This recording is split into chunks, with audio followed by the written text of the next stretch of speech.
Thank you again for the opportunity to be together this morning. The topic this morning is quantum entanglement, quantum coherence, and pure love. Yes, we're doing it. Pure love is a subject I like to contemplate. It reminds me of all the great master teachers and the philosophies that have been handed down throughout the centuries for us to experiment with, to try to learn from, to remember who we are and how to experience this pure love as we dance in a field of energy. The beginning of the Bible says, in the beginning was the Word, and the Word was God, and the Word was with God. Another way to say that from a different faith tradition is, Om. All things proceedeth from the mouth of God, which is that great cosmic mighty Om. And isn't it interesting that in meditation, when we learn how to meditate, we learn that in the back of our heads, right where that little pocket is back there, is the medulla oblongata, which is another word for mouth of God. It's where the life force enters the body. And at that point, it enters into the body as pure potential. It's life force energy. It's what makes us move. If you're Italian, it makes you move a little more than others. I could say that because I'm Italian. It's what makes this body move. It's what animates us. It's what powers the mitochondria in our cells, those things we can't see. It's this energy. And there's also an energy field around us. So this is what we're going to talk about, the quantum entanglement, quantum coherence, pure love. Pure love is that force. It's that Om. It's that unified field. It's the place of pure potential, pure energy. I like to begin with a reading from Paramahansa Yogananda. He was a foremost teacher of meditation and subatomic things, quantum physics, at a deeper level, a philosophy level. The greatest love you can experience is in communion with God in meditation, is what he says. The love between the soul and spirit is the perfect love. The love between the soul and spirit is the perfect love. The love you're all seeking. When you meditate, love grows. Remember that. When you meditate, love grows. Energy grows. If we're calling love pure energy, when you meditate, energy grows. Millions of thrills pass through your heart. If you meditate deeply, a love will come over you, such as no human tongue can describe. You will know this divine love, and you will be able to give more pure love to others. You will be able to give that more pure love to others.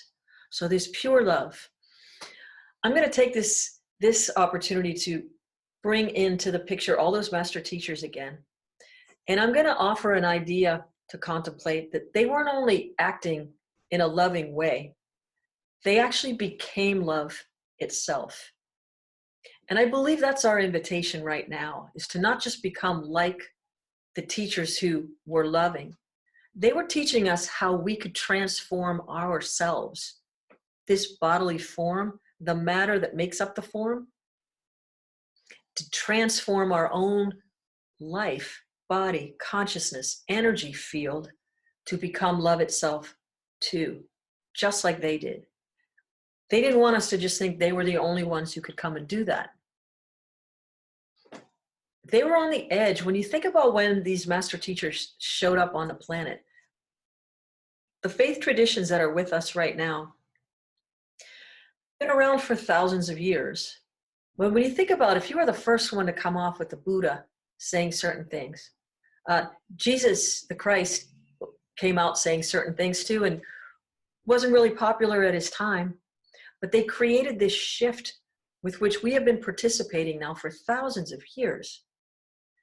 So if the divine energy of the universe, this force field, and we're going to get back to quantum physics a little bit, to help describe what this force field is, and that we have the potential through self-love to become pure vessels, porous in nature, so that we can carry the vibration of pure love and change the vibration of a room just by walking into it. So this is something I've been familiar with as a singer all my life. I can walk into a room of a group of individuals who came in and sat down, Well, once I start to sing, I create one force field, one energy, and everybody who sings along with me, if they decide to sing along, now we're all breathing at the same rate and our hearts are beating in time. So we've got this rhythmic thing happening with our biology, but our consciousness, something else is happening. We've created a field of sacred resonance, which is what great musicians do. It's why we have music in services. It's why we have music everywhere you go. There's a celebration happening, there's music. It's the easiest way to create a unified field of resonance. So one of the greatest engineers of our time was Nikola Tesla. And I like to talk about sending energy across the space-time continuum, the idea of what that is. And Nikola Tesla was the one who came up with the alternating current. It's the current we use to power things, the electricity, but to send energy across distance.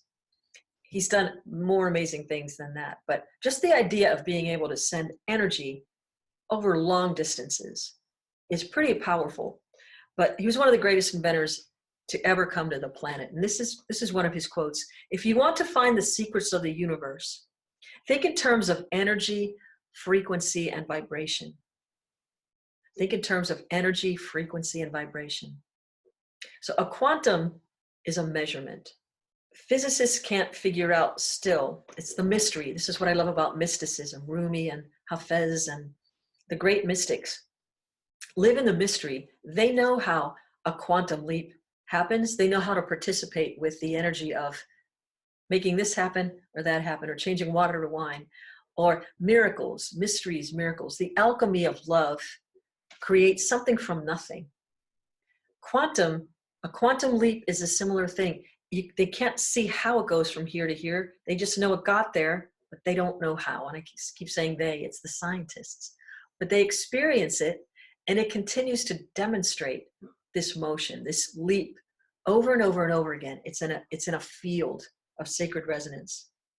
So if the same holds true for love, which I do believe it does, the world in which we live and the interactions we have with each other are part of what we call quantum entanglement, the interactions we have with each other. When my energy field comes in contact with your energy field, or a bunch of us, say you all go to, remember when we used to be able to go to concerts and things? All the fans would show up, or whatever it is you're into, a sporting event, you get caught in an energy and you participate with it, and it gets ramped up because everybody's feeling a similar charge of excitement around a particular idea that's come into their being. Now again, consider the mystics. They operated like this as love. So pure love is an energy. It's not one you can hold in your hand, but by holding someone's hand, you can feel it. Gotta love this, right? So participating with energies. Then there are resonant fields, as I was talking about with music. There are lower frequencies and higher frequencies, and the lower vibration frequency moves slower, and the higher vibrational frequencies move faster. So slower is lower, higher is faster. And the blessing here is the higher frequency always lifts up the lower frequency. The higher always lifts up the lower. So if you have a friend, just think of how it feels when you come in contact with a friend you love, somebody you know. As soon as you see them, you just feel great. It's like, oh my God, I love being around that person. They just feel really good.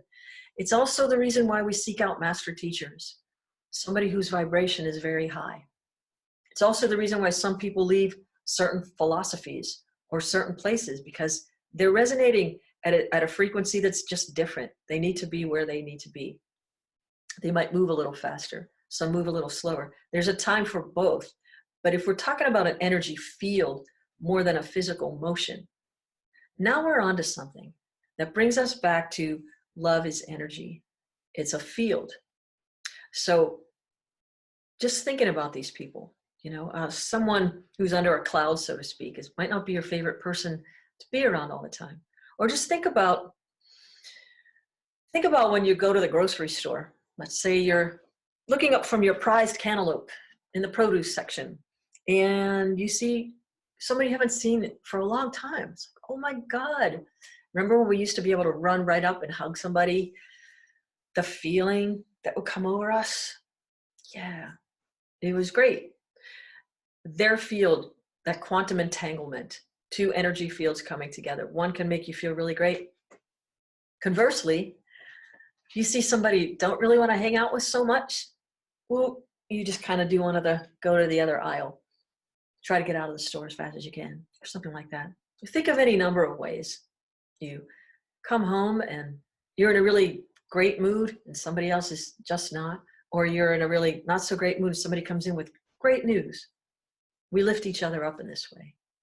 So this energy of love and becoming the energy of love, where we don't get caught up in the highs and the lows, but we just become this pure energy, this pure energy. The other interesting thing is in this quantum field of love, at the center of all matter, if we broke all matter down to its core, physicists, especially in Switzerland, they continue to demonstrate this, quantum physicists, that breaking matter all the way down, even at the subatomic level, at the center of everything is not matter, it's pure energy, pure energy. Like attracts like, but in the pure energy, others talk about it as pure potential. It's an open field. As Rumi would say, out beyond ideas of right doing and wrong doing, there's an open field. I'll meet you there. When the soul lies down upon that grass, words like you and I stop making any sense. Meaning, once we can get this vibrational field, the quantum field of pure love, with everyone resonating at a frequency of self-love, we could become more porous in nature like the great master teachers and become that love ourselves. I think it's why we're on the planet now. I think, there are so many opportunities for us to experience going within. Rumi also says, come to the root of yourself. I'll be teaching a class on Rumi starting May 4th, Mystical Mondays. It's a 4-week class studying mysticism. And mystics live in the mystery. They live in the magic. They live in the miracle. How? By allowing their consciousness to let go of ideas that were pumped in from the outside. And instead they meditate and bring forth that love Yogananda is talking about, to grow the field of possibility out beyond, to see past what's already here and create something new. Create something new. Some of us are way on that edge of every day coming out. St. Paul said, I die daily. What do you meant by that? Could be many different things. One of which was participating in that field of, that was yesterday, today is today. I can't live by what happened yesterday. I need to clear my mind, clear my consciousness, and participate with what is now. And the invitation is to not just read the masters and, like I said, not just study them, but to become more like they were. They were the example of how to do it. Each one was not without its challenge. Each master teacher went through periods of challenge where they could kind of do the polishing, the clearing away of that, everything that was smattered on top of the pure potential, the pure energy consciousness that was unlike love and joy. To remember, oh, I can live in a place of vibration that is peace, that is harmony. I can be love, just be love, just be love. In my travels, just being around different people in different areas, there's always a space where we want to try to protect our organism, right? Like in other countries, until you're kind of familiar with where you are and their customs and what they do, there's this idea that we've got to protect ourselves. And the most important thing we can do is to be courageous in our loving. When you can do that, when you operate with a kind of surrender, that the infinite source knows what you need before you even think about it. There's this way that you become defenseless. Like Rumi says, a lover is made defenseless. I found this really great quote. It takes great courage to love, by the way.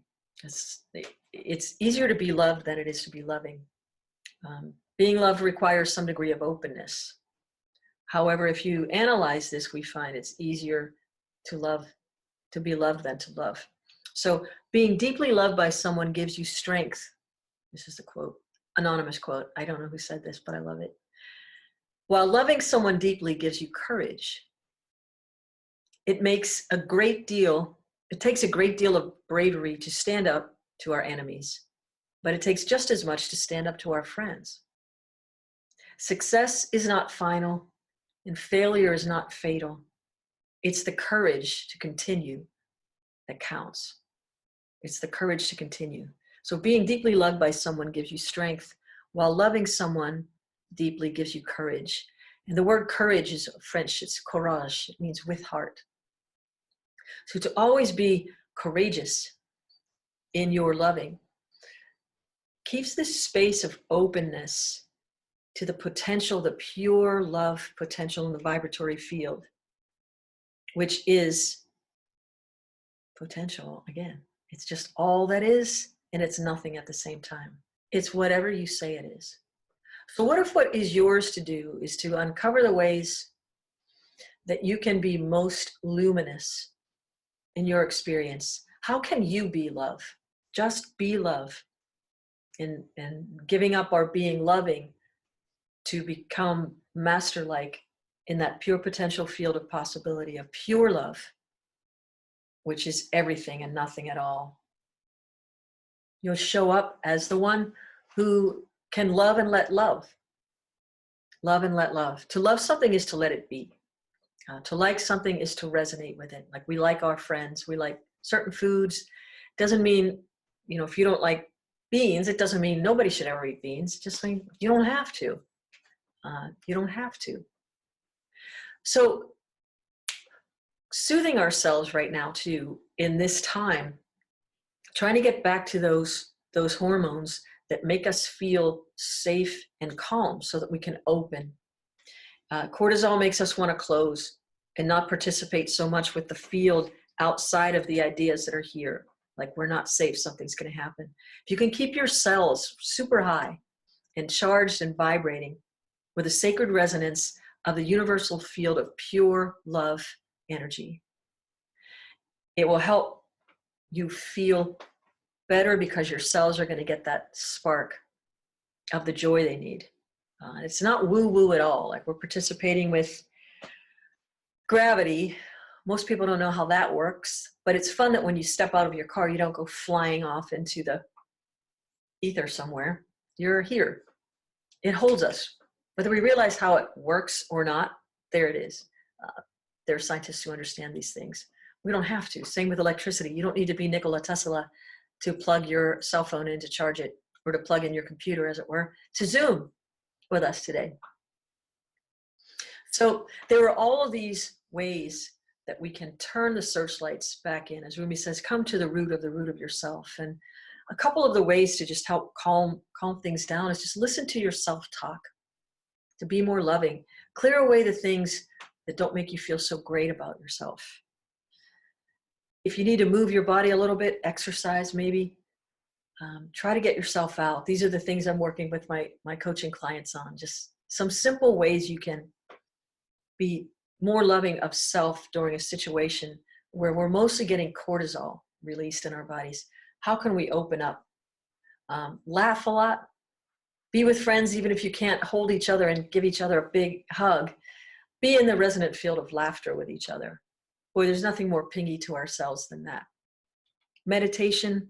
If you have a meditation practice, maybe try to do it a few minutes longer, or just, even if it's a shorter meditation practice, do it with deep attention. Deeply allow your spirit and soul to commune with one another, to grow that love, that life force of love. Give yourself permission to feel what you feel without getting stuck there.